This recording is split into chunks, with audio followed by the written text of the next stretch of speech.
નમસ્કાર વિદ્યાર્થી મિત્રો, પેન્ટેડ એપ્લિકેશન અપડેટ થઈ ગઈ છે. તમે સંપૂર્ણ સ્વાધ્યાયનું સોલ્યુશન્સ ધોરણ 11-12 કોમર્સના વિદ્યાર્થી બિલકુલ ફ્રીમાં મેળવી શકશો. દરેક વિષયનું ક્યાંથી મળશે તો જુઓ, અહીંયા તમને અલગ અલગ ઓપ્શન દેખાય. સ્ટાન્ડર્ડ 9, 10th, 11th, 12th એની બાજુમાં છે પેન્ટેડ સાથી, એમાં ક્લિક કરવાનું. હવે એમાં ક્લિક કર્યા પછી 11મા વાળા 11મા ધોરણમાં જાય, 12મા વાળા 12મા ધોરણમાં જાય. 12મા ધોરણમાં ગયા પછી અહીંયા એક્સપ્લોર ઉપર ક્લિક કરવાનું છે. દેખાય ને, ફ્રી ફોર સ્ટુડન્ટ, તમારા માટે ફ્રી રાખ્યું છે બકુડાવ. અહીંયા વાણિજ્ય, અર્થશાસ્ત્ર, ગુજરાતી, લાઈવ લેક્ચર્સ, આ બધી વસ્તુના તમને અહીંયા મળી જશે. શું કહેવાય કે વિડીયો સાથે PDF બિલકુલ ફ્રીમાં, જે તમે જોઈ શકશો. ડેટા અપલોડ થવાનો શરૂ થઈ ગયો છે. જ્યારે તમે એપ ડાઉનલોડ કરશો ત્યારે અર્થશાસ્ત્ર, ગુજરાતી વિષય પણ આની અંદર એડ થઈ ગયા છે. અકાઉન્ટ સ્ટેટે એડ થઈ ગયા છે. નંબર 2, તમે લોકો અગર પેડ બેચમાં જોઈન થવા માંગો છો, લાઈવ લેક્ચરમાં જોરદાર ટીમ પાસે ભણવા માંગો છો, તો ધોરણ 11ના વિદ્યાર્થીઓ અહીંયાથી જોઈન થઈ શકે છે અને ધોરણ 12ના વિદ્યાર્થીઓ 12માંથી જોઈન થઈ શકે છે. હવે વિદ્યાર્થી મિત્રો, આખું વર્ષ આપણે જોરદાર તૈયારી કરીએ છીએ. 11મા ધોરણના વિદ્યાર્થીઓને અત્યારથી જ બોર્ડની તૈયારી કરાવી છે અને 12મા વાળા વિદ્યાર્થીઓને બોર્ડ માટે તો મસ્ત મજાની તૈયારી થાય છે. વધારે માહિતી તમે એક્સપ્લોર ઉપર જાશો એટલે આખી બેચની તમને અહીંયા મળી જશે. વધુ માહિતી માટે કોલ પણ કરી શકો છો. તો પેન્ટેડ ડાઉનલોડ કરો અને અપડેટ કરો, જેથી તમે લોકો સારું રિઝલ્ટ લાવી શકો. Good bye. નમસ્કાર વિદ્યાર્થી મિત્રો, સ્વાગત છે તમારું તમારી પ્રિય યુટ્યુબ ચેનલ પેન્ટેડ સાથીમાં. મિત્રો, આજના વિડીયોમાં આપણે ધોરણ 12 ગુજરાતીના પ્રકરણ 2 ખીજડીએ ટેકરે ના સ્વાધ્યાયના પ્રશ્નો અને તેના ઉત્તર જોઈશું. પ્રશ્ન 1. નીચેના પ્રશ્નોના ઉત્તર એક એક વાક્યમાં લખો. 1. ભોજાએ રહેઠાણમાં શું બનાવ્યું હતું? જવાબ: ભોજાએ રહેઠાણમાં કૂબો બનાવ્યો હતો. 2. ભોજો કઈ વાતથી દુઃખી હતો? જવાબ: ટાઢમાં કપડાના અભાવે નાગાપૂગા બાળકો ઠૂઠવાતા હતા, એ વાતથી ભોજો દુઃખી હતો. 3. પસાયતો શા કારણે ભોજાને મારતો?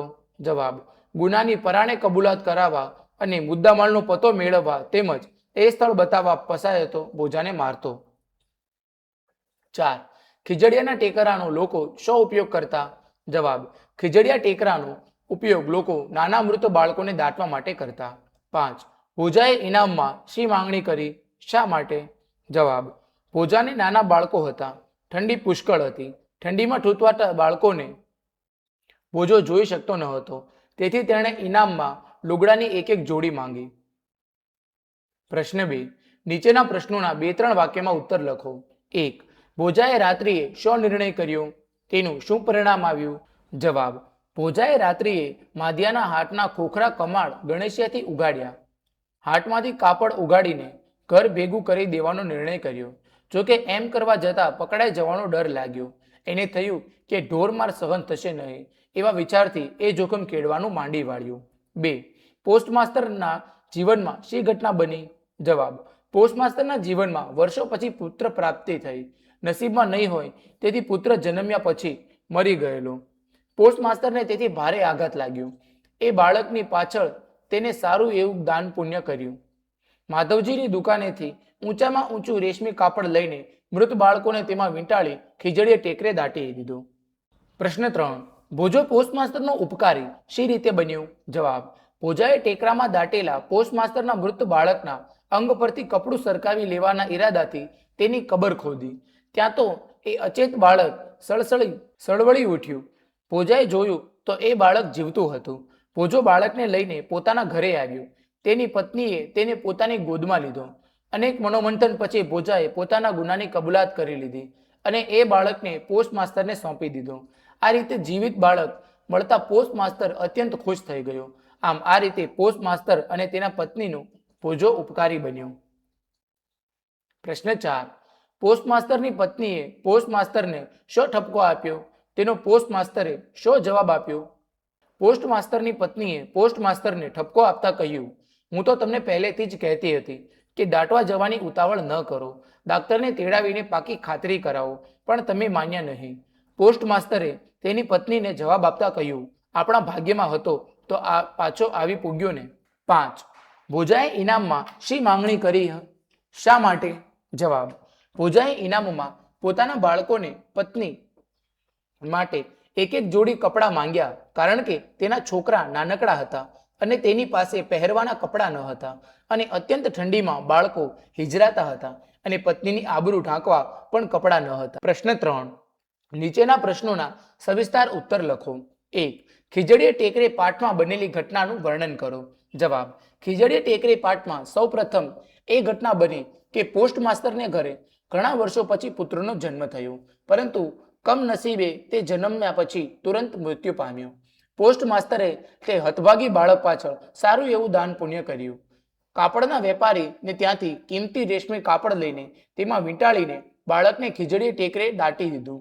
આ તરફ ભોજો નામનો એક ગરીબ માણસ પોતાના ઠંડીમાં ઠૂઠવાતા બાળકોનું દુઃખ ન જોવાતા એ નાના બાળકની કબર ખોદીને તેના પર ઢાંકેલું કપડું લેવા ગયો.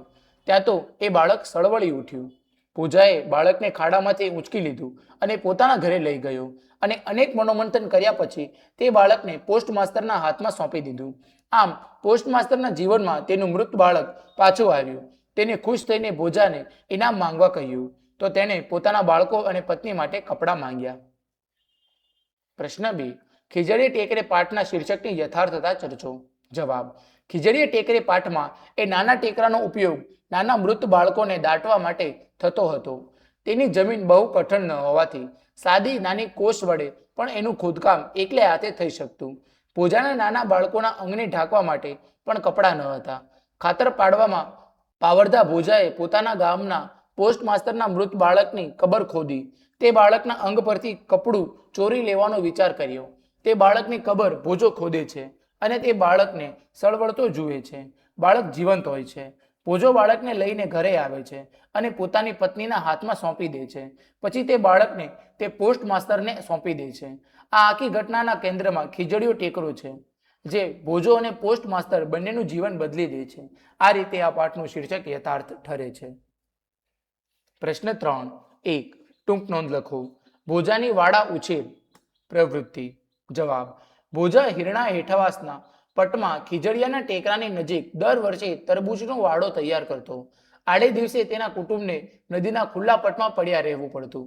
આ શિયાળે રીંગણીના છોડને બાળી નાખે અને ગોળાના પાણી થીજાવી દે તેવી ઠંડી પડતા તેને અને તેની પત્ની જીવલીએ 4 જ દિવસમાં 4 છોકરા અને ચૂલો સમાઈ શકે એવડો કૂબો વાડા વચ્ચે ઊભો કરી દીધો. હિમવર્ષા વચ્ચે ભોજો સાવ ઉઘાડા શરીરે વાડાના છોડને પાણી સિંચતો. આમ આ રીતે ભોજાએ પોતાના વાડાને ઉછેર્યો હતો. 2. ટૂંક નોંધ લખો.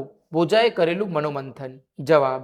ભોજાએ પોતાના નાના બાળકોને અંગ ઢાંકવા કપડાં મળી રહે તે માટે કબરો ખોદી તેમાં દાટેલા બાળકોને ઓઢાડેલા કપડાં લઈ લેવાનો વિચાર કર્યો.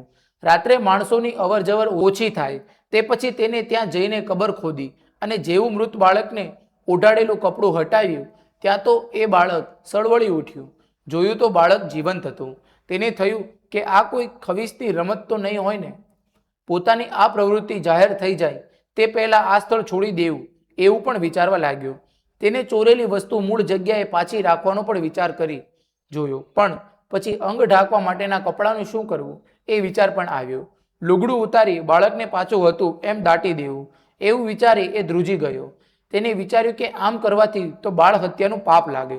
આમ તેના મનમાં સતત મનોમંથન ચાલતું રહ્યું અને અંતે તે વધારે વિચાર્યા વગર સડસડાટ ટેકરો ઉતરી ગયો. મિત્રો, અહીં આપણો સ્વાધ્યાય એ પૂર્ણ થાય છે. તમે હજુ સુધી પેન્ટેડ સાથે ન જોડાયા હો તો આજે જ પેન્ટેડ સાથેને સબસ્ક્રાઇબ કરો. હવે આપણે મળીશું એક નવા પાઠના સ્વાધ્યાયના પ્રશ્નો અને તેના ઉત્તરો સાથે. નમસ્કાર વિદ્યાર્થી મિત્રો, પેન્ટેડ એપ્લિકેશન અપડેટ થઈ ગઈ છે. તમે સંપૂર્ણ સ્વાધ્યાયનું સોલ્યુશન્સ ધોરણ 11, 12 કોમર્સના વિદ્યાર્થી બિલકુલ ફ્રીમાં મેળવી શકશો. દરેક વિષયનું ક્યાંથી મળશે તો જુઓ, અહીંયા તમને અલગ અલગ ઓપ્શન દેખાય. સ્ટાન્ડર્ડ 9, 10th, 11th, 12th એની બાજુમાં છે પેન્ટેડ સાથી, એમાં ક્લિક કરવાનું. હવે એમાં ક્લિક કર્યા પછી 11મા વાળા 11મા ધોરણમાં જાય, 12મા વાળા 12મા ધોરણમાં જાય. 12મા ધોરણમાં ગયા પછી અહીંયા એક્સપ્લોર ઉપર ક્લિક કરવાનું છે. દેખાય ને, ફ્રી ફોર સ્ટુડન્ટ્સ, તમારા માટે ફ્રી રાખ્યું છે બકુડાવ. અહીંયા વાણિજ્ય, અર્થશાસ્ત્ર, ગુજરાતી, લાઈવ લેક્ચર્સ આ બધી વસ્તુના તમને અહીંયા મળી જશે. શું કહેવાય કે વિડીયોઝ સાથે PDF બિલકુલ ફ્રીમાં, જે તમે જોઈ શકશો. ડેટા અપલોડ થવાનો શરૂ થઈ ગયો છે. જ્યારે તમે એપ ડાઉનલોડ કરશો ત્યારે અર્થશાસ્ત્ર, ગુજરાતી વિષય પણ આની અંદર એડ થઈ ગયા છે. અકાઉન્ટ સ્ટેટ એડ થઈ ગયા છે. નંબર 2, તમે લોકો અગર પેડ બેચમાં જોઈન થવા માંગો છો, લાઈવ લેક્ચરમાં જોરદાર ટીમ પાસે ભણવા માંગો છો તો ધોરણ 11ના વિદ્યાર્થીઓ અહીંયાથી જોઈન થઈ શકે છે અને ધોરણ 12ના વિદ્યાર્થીઓ 12માંથી જોઈન થઈ શકે છે. હવે વિદ્યાર્થી મિત્રો, આખું વર્ષ આપણે જોરદાર તૈયારી કરીએ છીએ. 11મા ધોરણના વિદ્યાર્થીઓને અત્યારથી જ બોર્ડની તૈયારી કરાવી છે અને 12મા વાળા વિદ્યાર્થીઓને બોર્ડ માટે તો મસ્ત મજાની તૈયારી થાય છે. વધારે માહિતી તમે એક્સપ્લોર ઉપર જાશો એટલે આખી બેચની તમને અહીંયા મળી જશે. વધુ માહિતી માટે કોલ પણ કરી શકો છો. તો પેન્ટેડ ડાઉનલોડ કરો અને અપડેટ કરો, જેથી તમે લોકો સારું રિઝલ્ટ લાવી શકો. Good bye.